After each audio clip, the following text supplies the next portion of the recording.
Torej takole, zadnja sem na vrsti, zaokrožila bom današnje razmišljanja o svetovnem etosu, o miru, ker pa delam z mladimi, se mi pa zdi, da je to toliko bolj pomembno, tako da res hvala lepa tudi za to priložnost, da bom lahko pogledala na področje, kako je danes sploh v tem okolju, ki nas obdaja in ki ga živimo, res prebujati in krepiti še to zavest o temeljnih skupnih vrednotah pri mladih ljudeh, ki bodo tudi za svojim načinom življenja prispevali tako k razvoju in obstoju svetovnega etosa, predvsem pa tudi vzdrževanju miru. Aristotelovo misel sem vzela takole, vzgoja uma brez vzgoje srca ni nobena vzgoja. To je samo razmislek, ker se mi zdi, da je tega mogoče danes tudi premalo. Da na eni strani se seveda zavedamo, kako pomembna je vzgoja, prej je dr. Ošlaj govoril ravno o teh, o moralnih normah vsem, pa kljub temu res, koliko jih znamo ponotraniti, koliko pravzaprav se dotaknemo srca tudi pri mladi generaciji, ki bo potem to odnesla s seboj in pa tudi to poskušala živeti, predvsem pa tudi širiti v okolje, pa se mi je zdela ta misel kot dobro izhodišče k razmišljanju. 3 področja sem si jih velikokrat postavljam, ne samo za danes, za tole razmišljanje, ampak res, ali se je spremenil vrednotni sistem, ali smo se tako zelo spremenili ljudje in družba danes. Kaj se je zgodilo z vrednotami? Veste, da se o tem veliko zadnje leta pogovarjamo, da vrednot ni več, eni zagovarjamo, vrednote so, spremenil se je njihov vrednotni sistem in pravzaprav kaj danes še sploh je tista prava pozitivna vrednota. Ali je danes sploh možno udejanjati na miru, krepiti zavest o temeljnih vrednotah? Jaz sem si to vprašanje postavila, ko sem prišla na delovno mesto ravnateljice, zaradi tega, ker praktično ni nekega skupnega konsenza na tem skupnem družbenem nivoju, katere vrednote so res tiste, ki bi jih naj mi privzgojili pri mladih ljudeh. Kaj je tisto, kar je danes še sploh sprejemljivo, kaj je moderno, kaj pa je tisto, kar pravzaprav res pomaga živeti. In sem si zelo hitro odgovorila na vprašanje, ne glede na to, koliko meni kurikuli in šoli kurikuli zapovedujejo, kaj privzgajati, se še vedno najde prostor. Tudi zato, da mladim lahko pokažeš, katere vrednote so preživele od, če lahko rečemo, dejansko nekaj tisoč let. Katere vrednote so tiste, ki pomagajo obujati človečnost, ki pomagajo dejansko tudi danes ostajati srčen, ki danes pomagajo dejansko tega pozitivnega biti tako simpatičen, ne pa empatičen, ker ne veš, oziroma ne pa antipatičen in tudi empatičen, kot velikokrat danes skušamo oziroma najdemo ta izraz. Kdo vse vpliva na vzgojo mladih in kdo jim pomaga ustvarjati hierarhijo vrednotnega sistema? Mnogo nas je. Veste, da danes na mlade in pa na nas vpliva veliko. Seveda v prvi vrsti družina. Danes vsakega se bo malo dotaknila, ker so namreč v šoli se srečamo z vsem. Suzi je govorila o revščini, pa sem imela podobno vprašanje kot dr. Ošlaj, kaj je danes pravzaprav revščina? Ali je revščina res samo to, kar vemo v materialnem, ali je revščina tudi v dojemanju duha posameznika, kjer bi jaz rekla, da je danes večja kot mogoče ona ta druga. Kaj jaz vem, koliko res lahko danes pri mladi dejansko doživijo v svojega okolja. Kaj okolje in s čim okolje se vpliva? Koliko lahko šola vpliva na to? Koliko vplivajo mediji na to? Koliko vpliva pravzaprav poznavanje različnih religij v svetu? Ali danes mladi še sploh vedo, katere religije so v svetu? Pravzaprav je to en tak velik konglomerat, kaj vse tudi pomaga razvijati ta dejansko hierarhijo vrednot pri mladih ljudeh, ki so velikokrat prezbegani, ne vejo tudi kaj v osnovi je dobro in kaj je slabo, težko prepoznavajo med dobrim in slabim. Velikokrat, ker če doma vidijo, da je za mene, bogatstvo, tisto ta prvo, ki ga imam, je za njega, je tudi za mladega človeka to sprejemljivo in ne vidi v tem nič slabega. In tudi ne vidi nič slabega, če ima nekdo bistveno manj. Če nekdo potrebuje pomoč, ker enostavno mu tega nismo dejansko ne odprli, ne privzgojili, predvsem pa ne prebudili tega v njegovih občutkih. Zdaj bom sam za primer povedala. Imela sem delavnico za pravljične junake in sem naredila tako za uvod eno tako dobro vajo. To so mladi, nadobudni ljudje. Pa sem rekla, kako postavili smo se v krog, ker bodo delali namreč z otroki, so veste, otroci bodo prihajali k njim. Sem rekla, dajte, za dobro jutro, dajmo si, da bomo lahko sploh začeli z razmišljanjem eno pozitivno misel. Pristopi k nekomu, ki ga ne poznaš, ker se ne poznajo. Pa mu, kaj se jim povej, kdo si, in mu sporoči, zaželi mu nekaj lepega za ta dan. Zelo hudo je bilo, verjeli ali ne, niso bili sposobni nekateri narediti to, pa rekla, dobro jutro, ne vem, jaz sem Marjana, ampak danes, ker se bova družili ali pa se bova družila, pa želim, da skupaj razmišljava ali pa da si nekaj lepega ustvariva za ta dan. Da bi ga gledali. A veste, to danes manjka, namreč da lahko opaziš vse to. Nevidnih je danes preveč. Nevidnih. In tega otroci niso danes sposobni več narediti. In se res rekla, če niso sposobni pristopiti in videti nekoga, ki je takole pred mano, kako bo on vedel, da za zaprtimi vrati nekdo doživlja stiske, da nekdo za zaprtimi vrati nima, da je nekdo za zaprtimi vrati, ne vem, trpinčen. Če ne upa in ne zmore tega stika na tej ravni, tukaj in zdaj v tem prostoru, potem bo izven tega še toliko težje. Namreč vse to so tiste razmišljanja, ki se mi mnogokrat res skozi to, ker delam z otroki, tudi toliko bolj sidrajo v zavesti in ker imam to srečo, da so me dobro pripravili za to življenje, če lahko tako rečem. Takole, ovira na poti krepitve zavesti za temeljne skupne vrednote. Jaz sem nekako razmišljala, kaj je tisto, da dam razmisleke. En tale zmagoviti trojček sem se odločila, da z njim začnem. Kaj danes mladi dobivajo kot sporočilo iz okolja, ogromnokrat tudi v družini? Ne? Res, če bi vprašali, kaj je mladim zelo blizu, res danes šteje veliko mladost, lepota, bogatstvo. Zato sem rekla zmagoviti, seveda v narekovaj.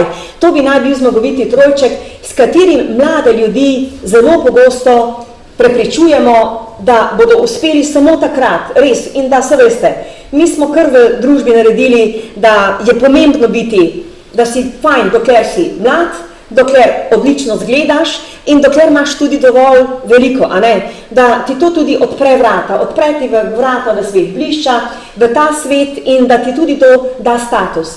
Zato sem to izpostavila, ker tudi malo začim, da malo mogoče, ne vem, koga tudi sprovociram. Ali pa se da to danes otrokom tudi povedati, da ni vse v teh stvarih, da je mogoče še obstaja tudi kaj drugega.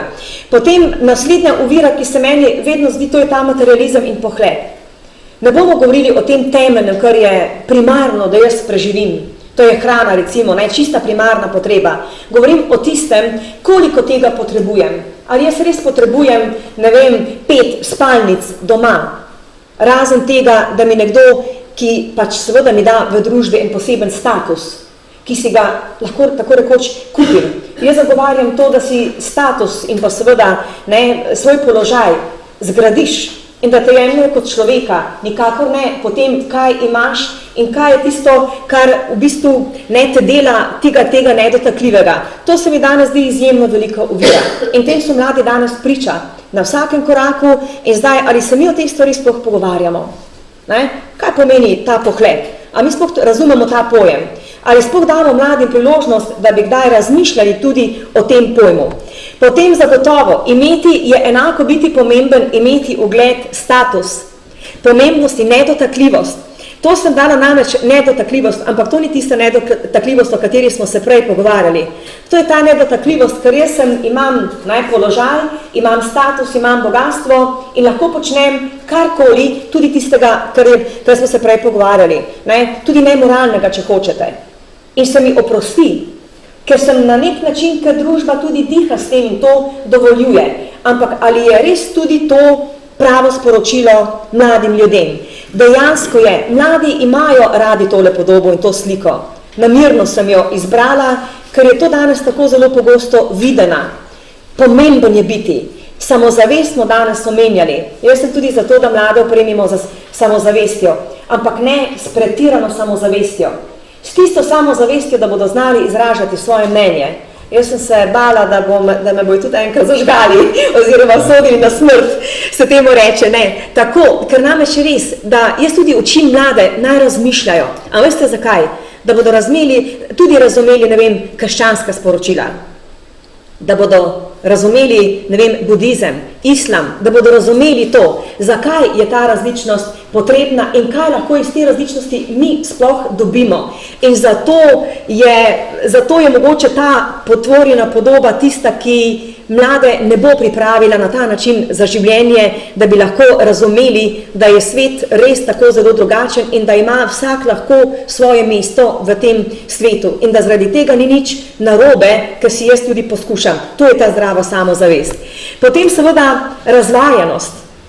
Razvajanost je tisto, o kateri zadnje časa malo več govorimo, pa je tudi vprašanje, če razumemo, kaj je to. Če otroke vprašamo, ali imajo težavo z razvajanostjo, pravzaprav ne znajo predeliti, da jo res imajo, ker se neke stvari zdijo normalne. To sem rekla, če imam jaz vsega, jaz ne razmišljam, da sem razvajana, kje pa? Zaradi tega, ker je to normalno. Če pa mi nekdo odpre, kaj je tisto osnovno za življenje, kaj je pa to, kaj pa gre v razvajanost? V razvajanost je to, da jaz ne maram te vode, ampak da želim imeti ono in ono znamko vode in samo tista je prava. Recimo, to je samo en mali primer. Razvajanost je danes velika ovira. Nestrpnost, neočakanost, tu se tudi seveda absolutno dotikamo zdaj miru. Kaj pomeni? Danes je zelo veliko nestrpnosti. Tudi to je nestrpnost, ko jaz nočem videti. Tudi to je sestavni del nestrpnosti. To je sam simbolna slika, ko hitimo in se sploh ne opazimo več. Ampak res, nestrpnost je imeti zdajle, v tem trenutku vse. Jaz bom pa iz sebe zdaj izhajala. Iz sebe najlažje dam za primer, ko vedno rečem. Jaz ljudi, ker vidim, ko jim pade megla na oči, ko mene zagledajo včasih tisti, ki me ne poznajo.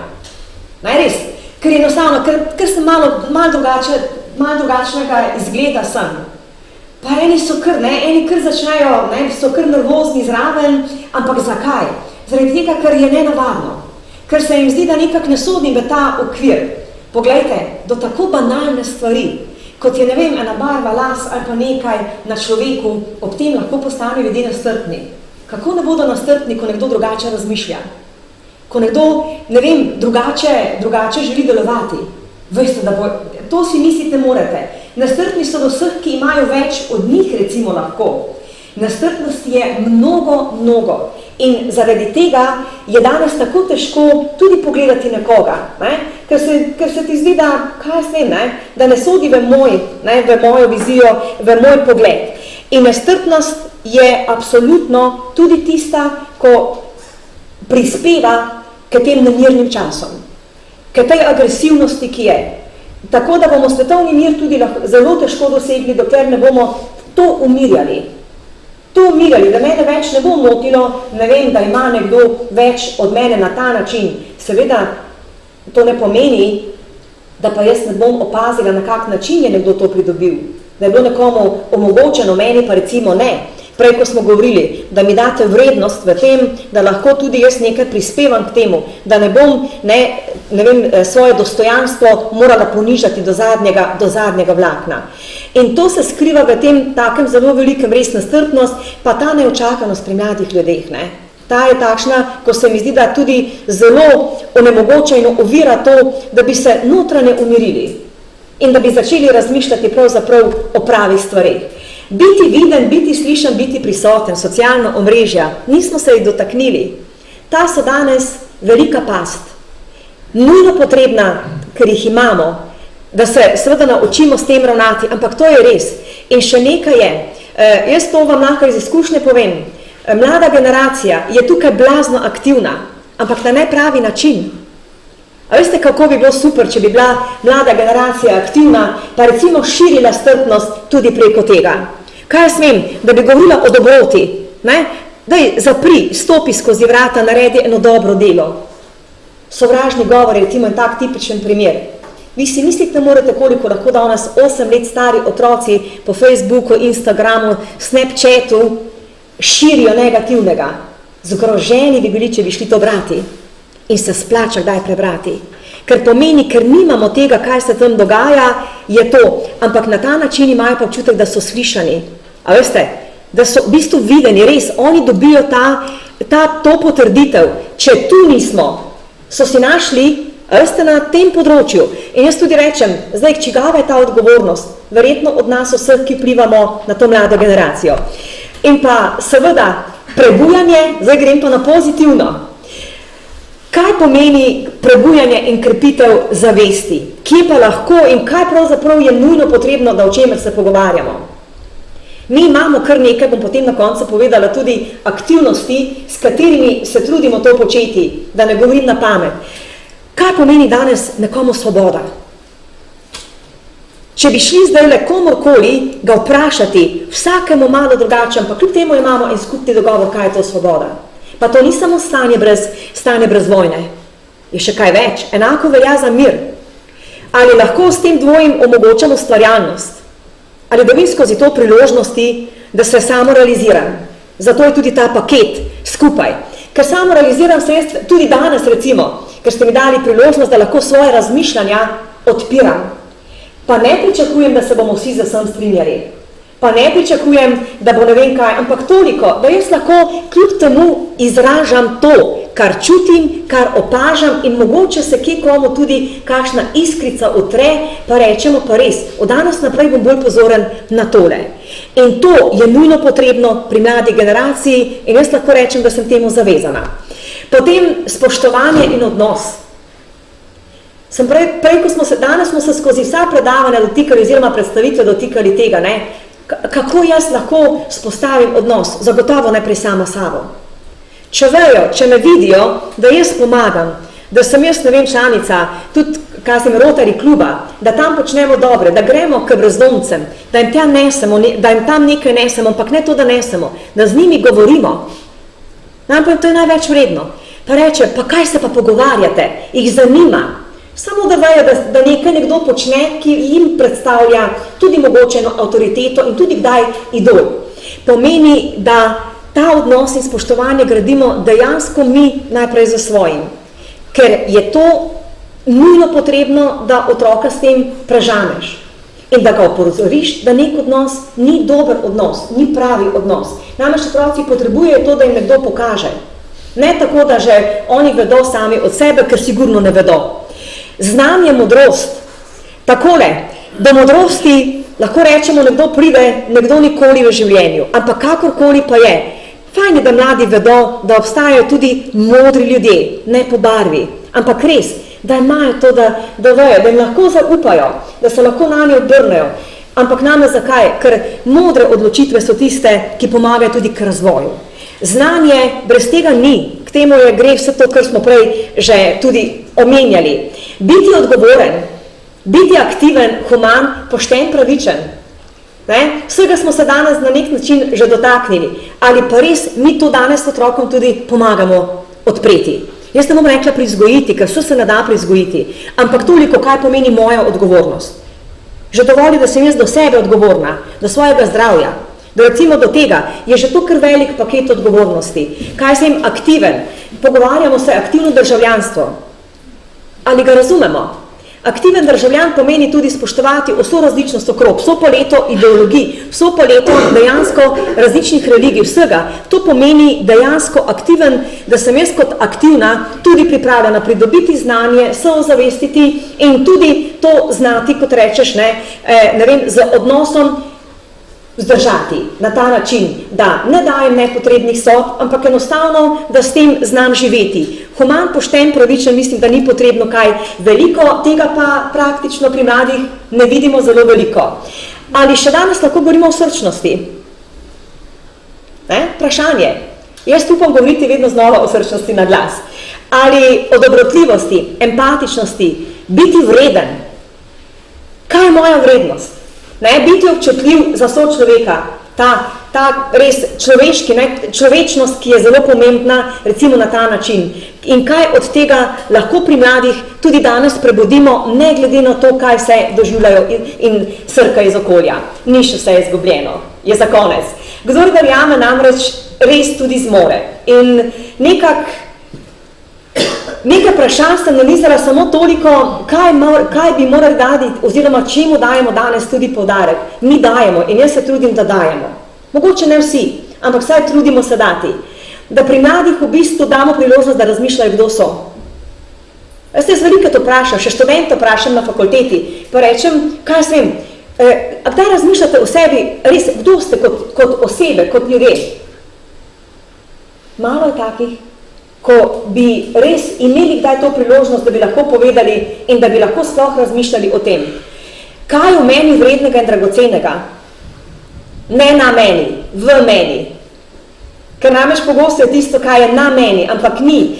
Kaj sem sposoben in zmožen? To se mi zdi, da je praktično pa zdaj temeljno. Ne?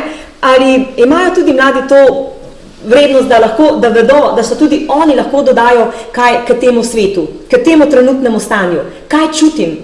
Taka zelo, zelo pomembna stvar. Veliko mladih ne zna čutiti, tako kot veliko odraslih ne. Enostavno jim nismo tega omogočili, da bi začeli čutiti sočloveka. Ali sem gospodar svojih čustev, pozitivnih in negativnih. To je samo tako nekaj. Tole sem samo za vam sliko dala. Ogrodje etike in vrednot veste Evropska unija postavila. Znanje, modrost, delo, ustvarjalnost, tradicija, kultura, univerzalizem, pravičnost, integriteta, skrb za človeka, humanost, življenje, narava, zdravje. Namreč to je ogrodje etike in vrednot, o katerem se v Sloveniji še ne pogovarjamo zelo veliko. Mi že nekaj let delamo tudi na tem področju, ne moremo vsega na tem našem temelju osnovne šole narediti, veliko tega pa se trudimo skozi različne projekte ali pa tudi pouk to dosegati. Ampak to bi bilo vredno, da bi vedeli vsi. Pomeni, da se zavedamo pomena še vedno tudi etičnih ravnanj, vrednot kot takih, teh pozitivnih, pa vendar nekoliko pa to tudi v življenju praktično omogočamo in tudi to živimo. In za konec nekaj naših primerov dobrih praks, da boste vedeli, da res to počnemo. Mi smo postavili model državljanskih kompetenc, kjer se najde vse to, kjer se najde pravzaprav od vrednot do vseh teh možnih oblik, kaj se lahko zmorejo mladi kot državljani in na ta način se mi zdi, da dosegamo tiste temeljne cilje zelo fokusirano, zelo usmerjeno. Potem naslednji primer, kodeks ravnanj. Meni so takrat rekli, ko smo začeli pred približno 12 leti, kaj pa je še danes to pomembno, ampak je pomembno, kajti vanje smo zapisali tiste temeljne stvari, ki se nam zdijo, da bi jih moral vsak mlad človek in tudi vsaka odrasla oseba vedeti in poznati. Značajno tudi za bontonom obnašanja in še s čim. Tako da, pozdrav ptic miru, to je naš tak zelo prepoznaven tudi projekt, kjer pa lahko rečemo, si pa res prizadevamo za to, da se vsak mlad človek zave, da tudi on lahko doprinese nekaj k našemu, tudi k svetovnemu miru. Ne samo k temu tukaj in zdaj. Mir ni samo, se pravi, stanje brez vojn, ampak je vse kaj drugega. Da lahko prav vsak naredi in mislim, da je to ena izmed takih stvari, kjer kažemo neko drugo pot in za konec rastoča knjiga, ne vem koliko poznate, ta projekt v slovenskem prostoru. Mi smo se pridružili temu velikemu pomembnemu gibanju, morda samo toliko, da so bili utemeljitelji rastoče knjige, kot ene take velike zaveze, rasti, hoje k odličnosti, ravnanj, k senzibilnosti tega, o čemer smo se pogovarjali. Tone Pavček je bil ustanovitelj, potem Boris Pahor je ustanovitelj te rastoče knjige, nekaj takih velikih eminenc, ki so seveda tudi z tem gibanjem želijo širiti zavest ne samo o kulturi slovenstva, ampak tudi o tem, o poti k odličnosti, o državljanstvu, o pomenu kulture, sobivanja, občutljivosti in še česa.